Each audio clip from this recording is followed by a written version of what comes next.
Welcome to a special edition of IFPG Discover. I'm your host, Red Boswell, President, the International Franchise Professionals Group, IFPG. We're joined today by John Hill. John is co-founder of Morrow Hill.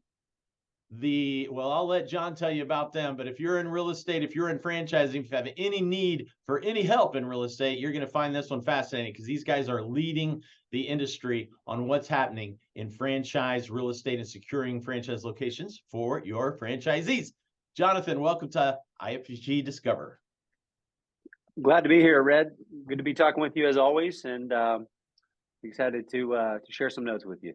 Well, thank you. Looking forward to learning. This is a special edition because normally IFPG Discover is for our consultants, but as you and I spoke, we consultants can benefit from understanding what you do. The franchisors certainly can understand and benefit. Franchisees all over the nation and North America can benefit. So we're going to put this out for the public and really educate them, not just about Morrow Hill, but about what's going on in franchise real estate. So as we always do, who's Morrow Hill? Well, Red, Morrow Hill, we are national real estate portfolio managers. We've been in existence for 22 years, specifically related to the franchise real estate community. We entered that, concocted the idea in 2012 and entered it in 2013, and it has grown and exploded ever since. We manage all aspects of the real estate process. We also own and create our own technology, proprietary technology at Morrow Hill. So you would call us a real estate company that serves Zs and Zors all around the country in scale, and also a creator of real estate technology.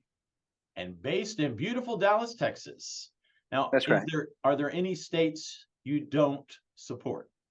Every major and minor market. We are in Honolulu conducting transactions. We are in Anchorage, Alaska, you name it. Canada? Yeah, very little in Canada. We're mostly stateside for. Okay. And you're not only you're an IFPG Elite member. Thank you for your commitment to IFPG and supporting our industry. And then you're on the board of advisors with the Titus Center for Franchising. So I see at IFA, you and I are just crossing on the same planes half the time. That's right. Committed to franchising. Love it. So your team, can you help us understand the process? When a candidate is in process, do they come to you before they sign the agreement, during the discovery process? When do y'all usually come into the process with a new franchisee? Yeah, so good question. We have Zs that approach us. We will leave them nameless at this point. They will come to us confidentially and say that they are considering purchasing a franchise and what genre that may be in, and we will certainly talk to them. Most commonly, our relationships are formed with franchisors who we act as their real estate department or an extension of their real estate team. And we interact with their franchisees. We like to call them our franchisees because we wrap our arms around them through that process and become very close to them at that time. Our most common time to meet franchisees typically would be on meet the team days or discovery days. Okay. So before they sign, you're part of that process to show them the strength of that franchisor and what that franchisor offers to them compared to trying to do it on their own. Yeah, that's very, very common. We credit ourselves to conversions and more people signing, only because for that aforementioned reason that someone does have the confidence that there is a robust team that has the tools wrapped around that brand. So we're happy to join those discovery and meet the team times.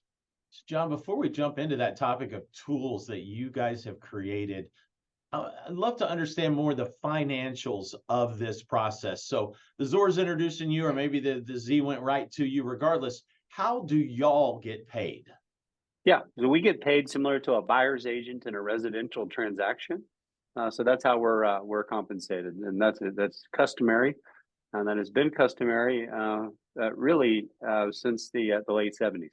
Okay, so no cost to the buyer, just like a franchise consultant, just like a residential real estate agent. The buyer is getting incredibly valuable free services, and you're paid by in this case, I guess, the landlord. That's correct. Yep, Nice. Okay. that's how we're compensated. So it would be very customary for a landlord to hire a landlord agent to represent their interest.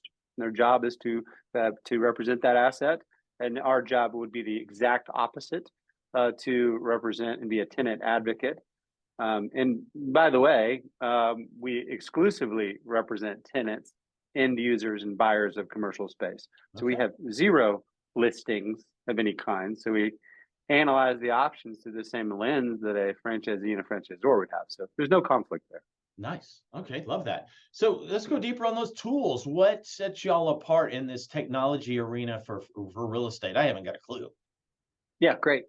So one of the top things that we discovered in this process years ago is communication is one of the number one things that you need to try to solve for.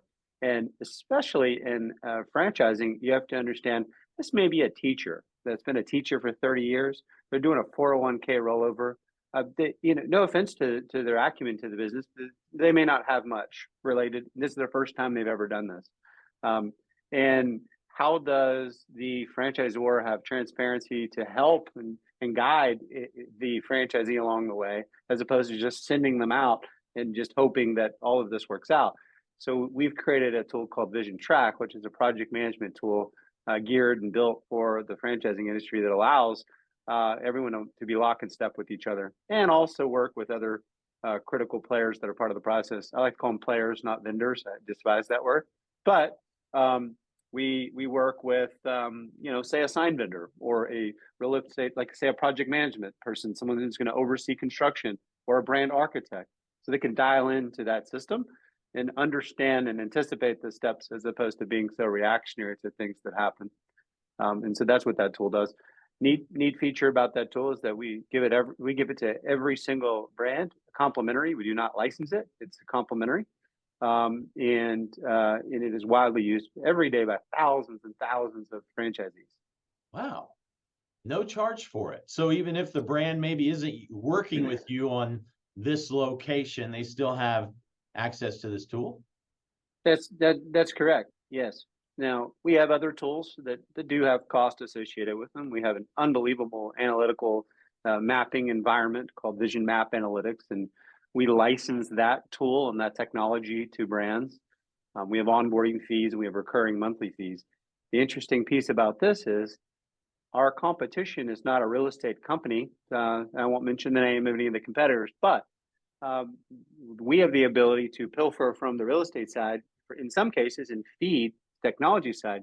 Therefore, brands that have enough real estate volume can receive 25, 50, 75, 100% off on this technology, which is really a differentiator. Huh. Fascinating. I know some folks listening would love to learn more about that. And normally at the end, we'll talk about this, but let's just hit it now. You're the president and co-founder of Morrow Hill. Who would someone reach out to if they wanted to learn more about that? Well, they could reach out to me. They could also reach out to Caroline Wall in my office as well. And we meet new, emerging, and mature brands every day. Well, We're always excited to talk. would it be morrowhill.com? Yeah, morrowhill.com. You can find my Instagram. We're on Instagram, Morrow Hill CRE. My Instagram is jhillcre, and I'm also all over LinkedIn and as well. So fantastic. Wow. Okay, so I talking to Zors day in, day out. It's an odd environment out there. I'm really curious about inventory. Nationwide, are there certain markets that are way different than others, or is it just a blanket statement of it sucks or it's awesome? What does the inventory look like? yeah, so we're completing leases every day. So transactions are being done. So the fear of, hey, I'm going to buy something and I'm not going to get a transaction complete, I don't completely buy into that. I would advise and say that you'll have less options to choose from. We are in an inventory issue specifically related to higher demographic areas. So where it becomes a little more affluent, there is less space. This really was a perfect storm dating back to 2020.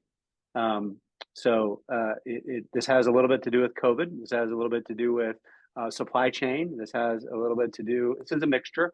a little bit to do with construction cost.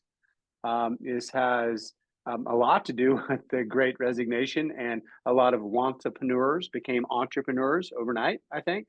You also had a lot of sideliners kind of waiting out, seeing what was happening in Q2, Q3, Q4 of 2020.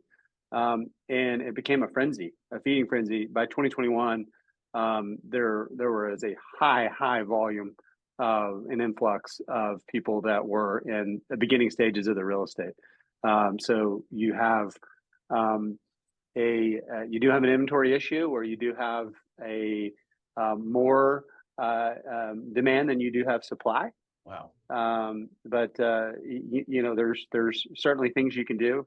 Closely follow disposition assignments, work closely with property management, and to understand who's disposing of their space and who's not paying rent, and so on and so forth. You got to get really creative right now, and it takes manpower, it takes humans to do that. Yeah, it's fascinating when we constantly hear the media hype of the recession, impending recession, now impending for over 4 years, and how just the sky is falling, and yet demand is crazy high for real estate. Yeah, and also we keep hearing everybody's the Great Resignation. They're all working from home. Well, obviously not if we've got so much demand for commercial space.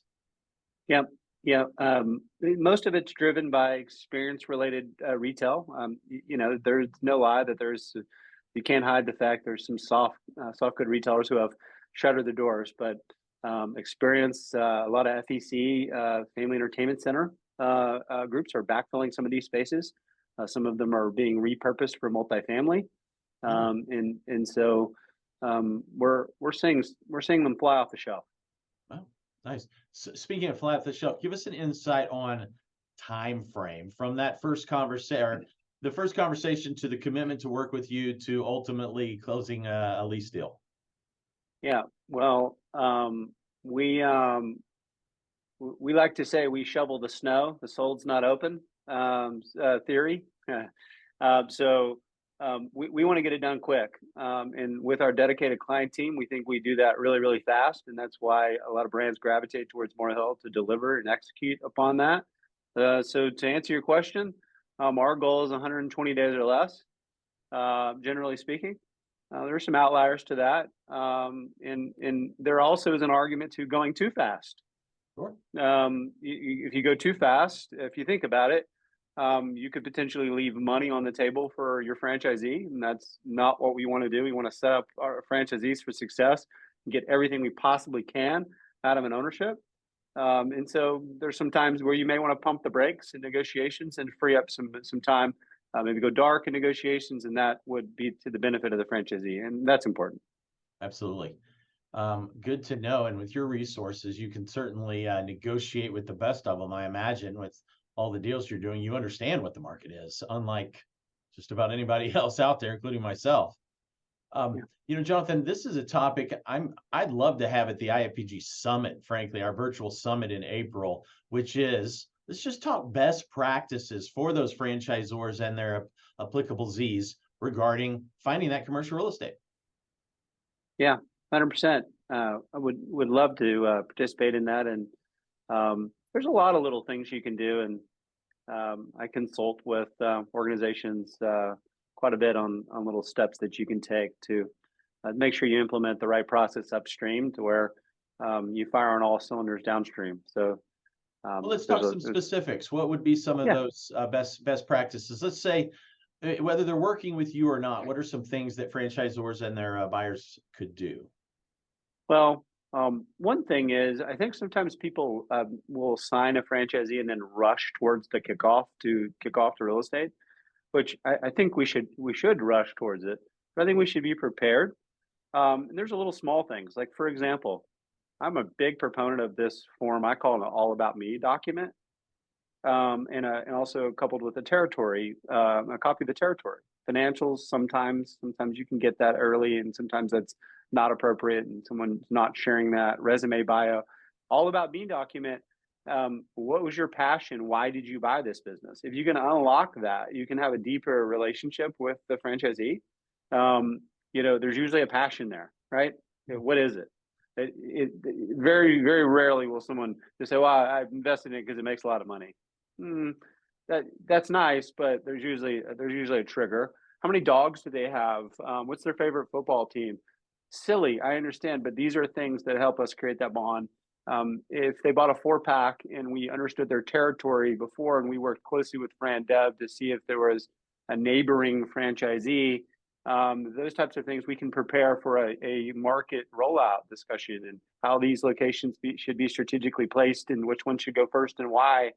So that would be one suggestion of many when you're handing off a franchisee to arm your team with the tools they need to support them.